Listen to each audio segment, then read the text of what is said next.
কেন প্রবাসীদের দোয়া আল্লাহ তাড়াতাড়ি কবুল করেন? কোরআন এবং হাদিস থেকে বলা হল, রসুলুল্লাহ সাল্লাল্লাহু আলাইহি ওয়াসাল্লাম বলেছেন, আল তালাসু দাওয়াতিন লা তুরদ, দাওয়াতুল মাজলুম, ওয়া দাওয়াতুল মুসাফির, ওয়া দাওয়াতুল ওয়ালিদি লিওয়ালাদিহি। অর্থ, তিন ব্যক্তির দোয়া কখনো প্রত্যাখ্যাত হয় না। ১. মজলুমের দোয়া। ২. মুসাফিরের, প্রবাসীর দোয়া। ৩. সন্তানের জন্য পিতামার দোয়া। তিরমিজি, ইবনে মাজাহ। প্রবাসী সাধারণত মুসাফিরের হুকুমে থাকে, তাই তার দোয়া দ্রুত কবুল হয়।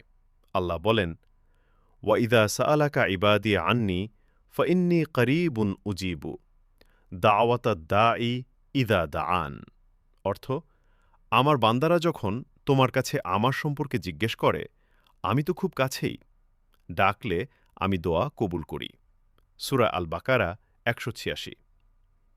প্রবাসে আল্লাহ ছাড়া আর কাউকে ডাকার সুযোগ থাকে না। এই খাঁটি তাওয়াক্কুল দোয়া কবুলের বড় কারণ। প্রবাসী ভাইবোনেরা আল্লাহকে ডাকুন, ধৈর্য ধরুন এবং হালাল রিজিক উপার্জন করুন। ইনশাআল্লাহ আপনাদের সুসময়ে আল্লাহ দিবেন। ভিডিওটা শেয়ার করুন।